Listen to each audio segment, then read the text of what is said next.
गुणा से भी हो सकते हैं, वर्ग से भी हो सकते हैं, ठीक है। भाग भाग का तो बहुत रेयर होता है, भागों में फिर पूरा पूरा भाग नहीं जाए तो क्या आ जाती है, पॉइंट आ जाता है।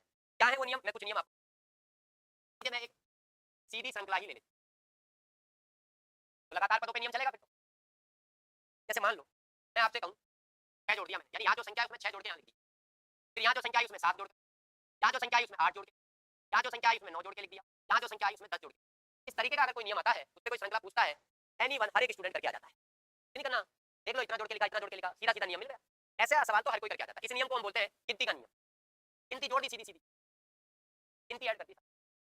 जैसे मान लो ऐसे आ जाए कोई नियम, पहले 4 जोड़ दी, फिर 6 जोड़ दी, फिर 8 जोड़ दी, फिर 10 जोड़ दी, फिर 12 जोड़ दी, ऐसा भी कोई नियम आ जाता है प्लस पे, हर कोई कराता है, तो सबको दिख रहा है कौन सी संख्या है, अरे सम संख्या जोड़ रखी है ना, सम संख्या जोड़ रखी है पदों में।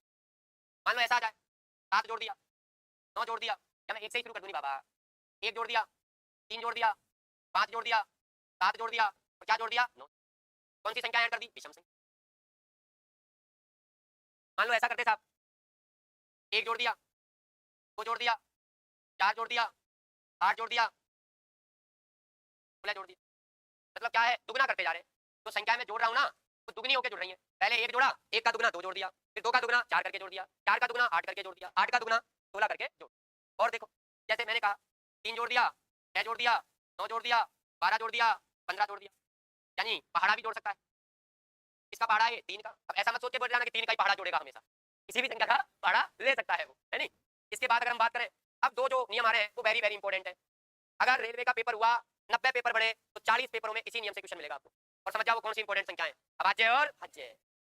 साहब 2 जोड़ दिया साहब, साहब 3 जोड़ दिया साहब, 5 जोड़ दिया साहब, 7 जोड़ दिया साहब, और 11 जोड़ दिया। अभाज्य संख्या है, कौन सी संख्या है, अभाज्य। और इतना और मैं आपको बता दूं, इतना और सुन जाओ, इसी जगह पर क्वेश्चन मार्क लगा हुआ मिलेगा। 11 जोड़ने पे जो आएगा ना वही क्वेश्चन मार्क मिलेगा। क्यों कि हमें तो बड़ी बड़ी बहुत जल्दी होती है एग्जाम में, 2 3 5 7 7 5 3, ये तो विषम है, 9 जोड़ देंगे, क्या जोड़ देंगे, और 9 जोड़ते जो आंसर आएगा पहले ही ऑप्शन पे दिखाएगा। जबकि आप भूल गए, आपका नजर किसके ऊपर नहीं गई, 2 पे। अरे विषम संख्याओं का नियम होता तो 2 कहां से आता फिर यार, आता क्या आप बताओ, आता क्या नहीं आता, है ना। अब ये तो अभाज्य संख्या है, तो 7 के बाद तो 11 आती है अगली अभाज्य, 11 जोड़ने वाला आंसर बनेगा। और तुम्हें ध्यान रहता नहीं, तुम 7 के बाद 9 जोड़ कर आ जाते हो। अब 9 जोड़ के आओगे ऑप्शन दिखाएगा, तुम्हें कभी महसूस ही नहीं होगा। हाँ जी साहब 4 जोड़ दिया साहब, 5 जोड़ दिया, सॉरी 6 जोड़ दिया साहब, 8 जोड़ दिया साहब, 9 जोड़ दिया साहब, 10 जोड़ दिया। कौन सा चल रहा है, भाज्य संख्या। कौन सी संख्या है, भाज्य। आगे 12 जोड़ देगा, फिर 14 जोड़ देगा, और बढ़ा सकता है। भाज्य संख्याओं में भी मैं आपको बता दूं, इस जगह क्वेश्चन मार्क लगा हुआ 100% है, देख लेना आप क्वेश्चनों को। क्यों, क्योंकि कहते गलती होगी, 4 + 6 + 8 8 + 10, और कई लोग क्या करते हैं आगे बढ़ते ही नहीं है, आगे बढ़ते ही नहीं है कि आगे क्या जोड़ना है, वो यही वो देखते हैं अरे 4 जोड़ा, अरे यार 6 जोड़ा, फिर अरे 8 जोड़ा, अरे 4 6 8 10 जोड़ेगा अगले में। जबकि उधर आगे ऐसी संख्या सेट कर रखी है कि +10 आएगा, फिर प्लस क्या आएगा 12, फिर क्या आएगा +14, फिर +15, आगे भी देगा डाटा आपको कंफर्म करने के लिए कि भाई साहब, अरे भाई साहब मान लो यही ये देता ही नहीं, तब तो अपन कंफ्यूज है, तब तो सम भी हो सकता है, तब तो सम का भी नियम हो सकता है भाई। लेकिन वो आगे ऐसे पद देता है कि जब आप उनको निकालोगे क्या जुड़ रहा है, तो 10 फिर 12 फिर कितना 14 फिर +15, हम तो हो ही नहीं सकता जब 15 आ रहा है तो हमारा दिमाग ये चलेगा इतने से आंकड़े में अपन कर देते हैं, 10 जोड़ देते हैं, 10 जोड़ने पे जो आंसर आएगा वो पहले ऑप्शन में दिखाएगा। ये भी बहुत अपने लिए क्या है, इंपॉर्टेंट है। यानी रियल बता रहा हूं मैं आपको, मजाक नहीं है। अभाज्य और भाज्य वास्तव में ही क्या है, श्रृंखला में, श्रृंखला में क्या सभी जगह। आपने वर्गीकरण पढ़ लिया, आपने देखा होगा वर्गीकरण में सबसे ज्यादा क्वेश्चन भाज्य भाज्य वाले आए थे। सादृश्यता में भी आपने देखा भाज्य भाज्य वाले क्वेश्चन ज्यादा आए थे, तो ये दोनों इंपॉर्टेंट है। और हम बात करें और क्या नियम हो सकते हैं, दुनिया भर के हैं। जैसे +1 कर दे, +4 कर दे, प्लस कर दे 9, प्लस कर दे 16, प्लस कर दे 25, यानी क्या करके जोड़ दिया, वर्ग। अरे संख्याओं का वर्ग जोड़ दिया, 1 का वर्ग, 2 का वर्ग, 3 का वर्ग, 4 का वर्ग, 5 का। ऐसे क्यूब जोड़ दे, 1 का क्यूब 1, 2 का क्यूब 8, 3 का क्यूब 27, 4 का क्यूब 64, 5 का क्यूब 100, घन करके जोड़ दे, कोई पता नहीं। ऐसे जोड़ दे कि पहले जोड़ेगा 5, फिर जोड़ेगा 8, फिर कहेगा फिर से 5 जोड़ूंगा, फिर से 8 जोड़ूंगा, फिर से 5 8, ऐसे 5 8 5 8 5 8, ऐसे सिस्टम चल रहा है, ठीक है।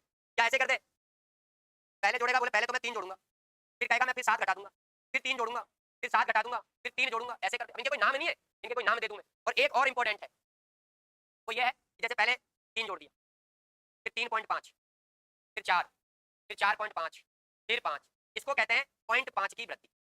और ये 0.5 की वृद्धि पे खूब क्वेश्चन पूछे हैं उसने। पता कैसे चलेगा साहब, पता ऐसे चलेगा कि भैया एक छोड़ के एक संख्या आपको पूर्णांक मिलेगी, उससे अगली पॉइंट में मिलेगी, फिर पूर्णांक, फिर पॉइंट, फिर पूर्णांक, फिर पॉइंट। तो कुछ इस तरीके से नियम लगा सकता है, ठीक है। यहाँ बाकी अरे लिख लिया क्या, अब देखो हमारी बात सुनो, थोड़ी थोड़ी कुछ छोटी मोटी बातें और हैं जो काम आती हैं। देखो मैंने कहा नियम प्लस का है, माइनस का भी हो सकता है, गुणा का भी हो सकता है, वर्ग का भी हो सकता है, धन का भी हो सकता है। अब एक चीज बताओ, आपके एग्जाम में क्वेश्चन आ गया, श्रृंखला दे दी, 5 6 पद तुमको दिखा दिए, अब तुम्हारे सामने तो बहुत सारी संभावना है, सर मैं प्लस का देखूंगा, मैं गुणा को देखूं, कि वर्ग धन को लगा देखूं। तो कई बार क्या होता है कि श्रृंखला की शक्ल जो होती है ना, या तो श्रृंखला का जो रूप आप देखते हो वहां पे, वो रूप आपको ये महसूस करा देगा इसमें प्लस का नियम है।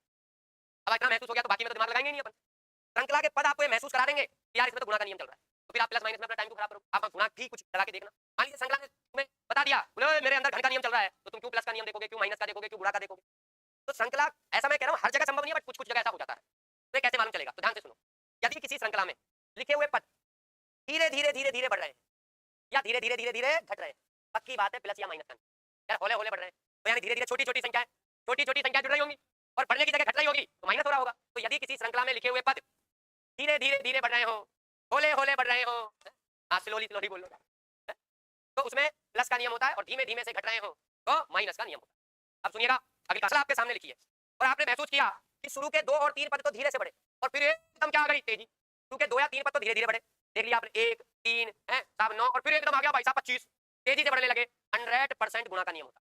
इसका होता है, और कोई श्रृंखला शुरू से ही चौथे घेर में भाग रही है, प्रारंभ से ही जो है बड़े बड़े पद दिख रहे हैं आपको, तो उसमें चलता है वर्ग का या धन का नियम। एक और कहानी, अगर कोई श्रृंखला किससे स्टार्ट हो गई? 0 से। इसे पक्की बात है आज तक का रिकॉर्ड रहा है, उसमें वर्ग या घन के साथ, वर्ग और घन का नियम तो होगा, वर्ग और घन के साथ प्लस माइनस का नियम चलता है, वर्ग घन के साथ प्लस या माइनस, अगर 0 से स्टार्ट हो तो। ये कुछ बातें हैं जो आपके काम आएंगी। आई नहीं बात समझ में? देखो नहीं बाबा, नोट बना बना के लिखो।